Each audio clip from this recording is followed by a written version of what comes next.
Viewers welcome back from program. So viewers गलबात करन जा रहे हैं कि अमरीका दे भारत विच अंबैसडर सर्जियो गोर अंबैसडर घट ते वाइसराय ज़्यादा बने हुए हैं। पिछले दिनी उन्होंने हैदराबाद विच अमरीकन आज़ादी की 250वीं वर्षगांठ का जश्न भी मनाया। तेलंगाना सरकार वालों अमरीकन कौंसलर के नाल लगती सड़क डोनाल्ड ट्रंप एवेन्यू रखा गया और अंबैसडर गोर ने तमिलनाडु के मुख्य मंत्री विजय नूं उस दे 52वें जन्म ते मुबारकां भी दित्तियां और भारत सरकार सर्जियो गोर सामने पूरी तरह विछी हुई है। इसका कारण की है, इस बारे आप गलबात करन जा रहे हैं। सो असीं चाहांगे कि तुसीं इसी तरह बने रहना, देखण सुणन लई लिखण लई तुहाडा सब दा बहुत बहुत धन्नवाद जी। राज साहब की कहना चाहोगे?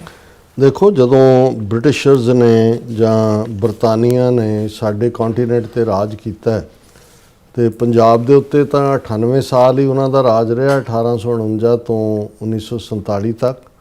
पर बाकी भारत दे उत्ते वो लगभग 200 साल काबज रहे। हालांकि किसी भी पीरीयड दे विच इस 200 साल दे पीरीयड च उन्हां दी गिणती अंग्रेज़ां दी भारत दे विच 20,000 तो ज़्यादा नहीं सी। लेकिन उन्होंने वो सिस्टम क्रिएट किया है जिहदे च कि उन्हां चों ही जिहड़े वो लोग कढ़े जिहड़े अपने लोगों नूं दबाउंदे सी और इधर उन्होंने राय बहादुर, सरदार बहादुर, खान बहादुर, जैलदार और लंबड़दार और ये सारे जिहड़े बड़े बड़े जिहड़े अपने आप नूं घुमाउंदे ने, सारे ही उन्हां दे कुत्ते ही सी किते ना किते बने हुए। उन्हां चों कुछ जैन्यून हालांकि साडे माता जी एक प्रोग्राम देखते हैं, उन्होंने फादर भी सरदार बहादुर से अपनी एबिलिटी के नाल जिस फील्ड च उन्होंने काम किया उहदे थले। पर मैं पोलिटिकली जड़ियाँ नॉमीनेशनस बहुत सारियां ने, उन्होंने एक बार कहा जी तुसीं थोड़ा जिहा ये पार्ट भी रखा करो। मैं कहा जी कोई गल नहीं, उन्होंने हुण कुदरती ख्याल आया। लेकिन जिहड़ी गल मैं ये कहना चाहुंदा भी बेशक जदों उन्होंने थोड़ी बहुत लिबर्टी भी दित्ती इनर जदों असैंबली 1936 तक पहुँचदे हैं जां दूजा, लेकिन अल्टीमेटली जड़ा मुल्क दा रूलर सी वो वाइसराय सी। वो ज़ाहिर है बरतानिया चों ही आउंदा सी, वो उहनूं हैंडल करदा सी और उसनूं ही सारे रिपोर्ट करदे सी। हुण कहण नूं तां हो गया जी 47 च आज़ादी मिल गई और फिर भी आज़ादी तो बाद भी कुछ साल 1.5-2 साल जिहड़ा है वो गवर्नर जनरल उन्होंने वाइसराय ना रहा, गवर्नर जनरल कहन लग गए माउंट बैटन वो रहा। लेकिन फिर होया कि जी हुण डेमोक्रेसी हो गई, हुण प्राइम मिनिस्टर दूजे तीजे। पर जिहड़ा रुझान हुण जिहड़े एंबैसडर हुंदे ने, असीं अगे भी जिक्र कीता सी, वो जिस मुल्क दे विच एंबैसडर बन के जांदे ने, सफीर जां राजदूत जां एनवॉय क्या, वो उन्हां दा मकसद उस देश दे जिहड़े उत्थे शहरी ने जां जिस देश चों गए ने, उन्होंने जिवें कौंसलर सर्विसेज ने, वीज़े नाल रिलेटिड है, दूसरा है और मुल्क का स्टैंड उस दे तक पहुँचाना है। जिहड़ा डिप्लोमेसी कोई बिटरनेस होए, कोई क्लैश ऑफ इंटरस्ट होए जां दूजा, वो इवें नहीं हुंदा कि जी जाके पब्लिकली वो चीफ मिनिस्टर्स नूं मिलण, सैरेमनीज़ का उद्घाटन करन जां विद इन एंबैसी वो अपनी कोई सैरेमनी अपनी फाउंडेशन डे मना लैन, अपना बर्थडे मना लैन, किसी होर दी सैलीब्रेशन कर लैन। हाँ ये हुंदा भी किसी खास जिहड़ी होस्ट कंट्री है जिहदे एंबैसडर ने वो कोई फंक्शन ऑर्गेनाइज करते हैं, अड्ड डिप्लोमैट्स नूं इनवाइट करते हैं, उहदे च जा सकदे। हुण सर्जियो गौर पहलां तां एंबैसडर दे नाल उहनूं स्पैशल एनवॉय बनाया। एनवॉय जिहड़ा सेंट्रल एशिया और साउथ एशिया दा जिहड़ा इंडिया ने एक्सैप्ट कर लिया, क्योंकि उस तो पहला जदों special envoy Pakistan, Afghanistan, India, Kashmir मुद्दे ते ओबामा ने एडमिनिस्ट्रेशन ने नॉमीनेट, इंडिया ने कहा जी ना अस तां।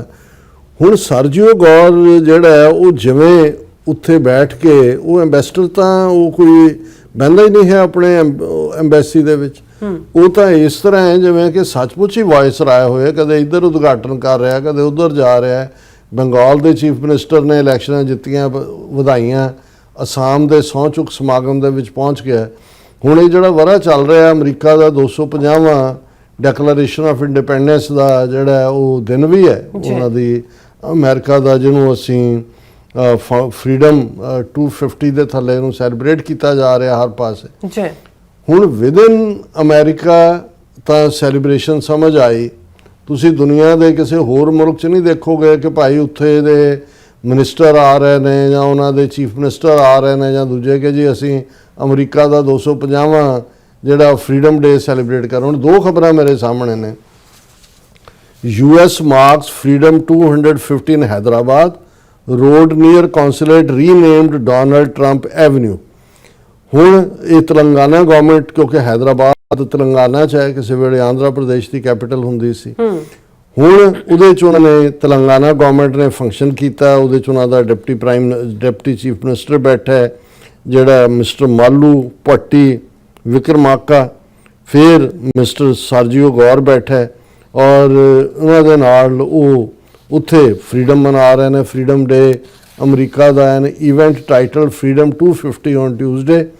The highlight of the evening was the unveiling of a ceremonial plaque commemorating the renaming of the road adjoining the US consulate in Hyderabad as Donald Trump Avenue। ਸੜਕ ਦਾ ਨਾਂ ਹੀ ਬਦਲ ਦਿੱਤਾ, ਹੁਣ ਡੋਨਲਡ ਟਰੰਪ ਦਾ ਨਾਂ ਜਿਹੜਾ ਉੱਥੇ ਗੂੰਜੇਗਾ ਹੈਦਰਾਬਾਦ ਦੀ ਉਸ ਸੜਕ ਦੇ ਉੱਤੇ। ਅੱਛਾ। ਔਰ ਇਹ ਤੇਲੰਗਾਨਾ ਗਵਰਨਮੈਂਟ ਨੇ ਕੀਤਾ। ਉਹਨਾਂ ਨੇ ਕਿਹਾ ਜੀ ਇਹ ਟ੍ਰਿਬਿਊਟ ਹੈ ਯੂਨਾਈਟਿਡ ਸਟੇਟਸ ਨੂੰ, ਐਕਨੋਲੇਜਮੈਂਟ ਹੈ ਕਿ ਭਾਈ ਸਾਡੇ ਜਿਹੜੇ ਨੇ ਅਸੀਂ ਕਿੰਨੇ ਹੀ ਰੈਵੀਅਰ ਕਰਦੇ ਹਾਂ।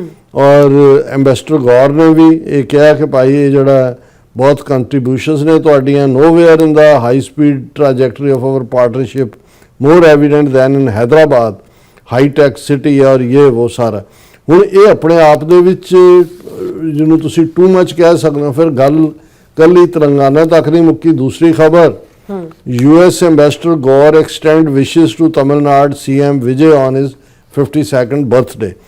ਹੁਣ Chennai US ambassador to India Sergio Gor on Monday, ਉਹ ਫੁੱਲਾਂ ਦਾ ਲੈ ਕੇ ਗੁਲਦਸਤਾ ਉਹਨੂੰ ਮਿਲ ਰਹੇ ਨੇ ਔਰ extended birthday greetings to Tamil Nadu chief minister Joseph Vijay on Layton's 52nd birthday and discussed opportunity to strengthen cooperation between India and United States across key sectors।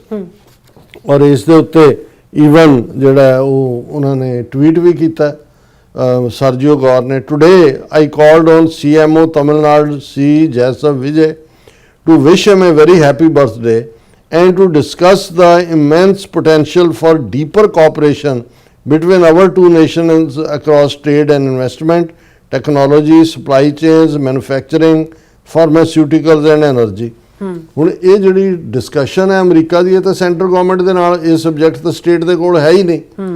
ਲੇਕਿਨ ਜਿਹੜੀ ਜਿਸ ਲੈਵਲ ਦੇ ਉੱਤੇ ਸਰਜੀਓ ਗੌਰ ਭਾਰਤ ਦੇ ਵਿੱਚ ਸਟੇਟਾਂ ਦੇ ਵਿੱਚ ਜਾ ਕੇ ਚੀਫ ਮਿਨਿਸਟਰਸ ਉਹਨਾਂ ਨੂੰ ਰਿਪੋਰਟ ਕਰਦੇ ਨੇ, ਜਦੋਂ ਉਹਨਾਂ ਨੇ ਅਜੇ ਚਾਰਜ ਲਿਆ ਹੀ ਸੀ, ਵੈਸਟਰਨ ਕਮਾਂਡ ਨੇ ਆਪਰੇਸ਼ਨ ਸੰਦੂਰ ਦੇ ਉੱਤੇ ਜਿਹੜਾ ਹੈ ਉਹ ਬਰੀਫ ਕੀਤਾ।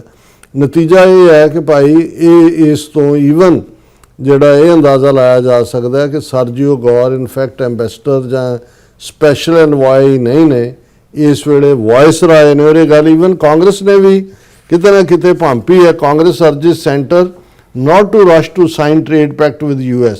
ਉਹਨਾਂ ਨੇ ਕਿਹਾ ਕਿ ਭਾਈ ਇਹ ਜਿਹੜਾ ਇਸ ਵੇਲੇ US ਪ੍ਰੈਸ਼ਰ ਚੱਲ ਰਿਹਾ ਹੈ ਔਰ ਇਹਦੇ ਥੱਲੇ ਆ ਕੇ ਟ੍ਰੇਡ ਪੈਕਟ ਸਾਈਨ ਨਾ ਕਰੋ। ਲੇਕਿਨ ਮੈਨੂੰ ਇਹ ਲੱਗਦਾ ਕਿ ਬਈ ਉਹ ਹੁਣ ਜਿਹੜਾ ਸ਼ਬਦ ਤੁਸੀਂ ਕਿਹਾ ਕਿ ਵੀ ਭਾਰਤ ਸਰਕਾਰ ਤਾਂ ਪੂਰੀ ਤਰ੍ਹਾਂ ਵਿਛੀ ਹੋਈ ਹੈ, ਇਸ ਤੋਂ ਅਸੀਂ ਅੰਦਾਜ਼ਾ ਲਾ ਸਕਦੇ ਹਾਂ ਕਿ ਕਿੰਨੀ ਕਿਨਾਂ ਦੀ ਇੰਡੀਪੈਂਡੈਂਸ ਜਾਂ ਸੋਵਰਨਿਟੀ ਰਹਿ ਗਈ ਹੈ ਕਿ ਇੱਕ ਐਂਬੈਸਡਰ ਜਿਹੜਾ ਹੈ ਉਹ ਇਨਫੈਕਟ ਐਜ਼ ਏ ਵਾਇਸ ਰਾਏ ਉਹਨਾਂ ਦੀ ਧਰਤੀ ਦੇ ਉੱਤੇ ਜਿਹੜਾ ਉਹ ਆਪਣਾ ਰੋਲ ਅਦਾ ਕਰ ਰਿਹਾ ਹੈ। ਬਿਲਕੁਲ ਰਾਜ ਸਾਹਿਬ, ਤੁਹਾਡਾ ਬਹੁਤ ਬਹੁਤ ਧੰਨਵਾਦ। ਸੋ ਥੈਲੈਂਡ ਬ੍ਰੇਕ ਆਫ ਵਿਊਅਰਸ, ਤੁਸੀਂ ਕਿਤੇ ਨਹੀਂ ਜਾਣਾ, ਮਿਲਦੇ ਹਾਂ ਆਫਟਰ ਦਿਸ ਸ਼ਾਰਟ ਬ੍ਰੇਕ।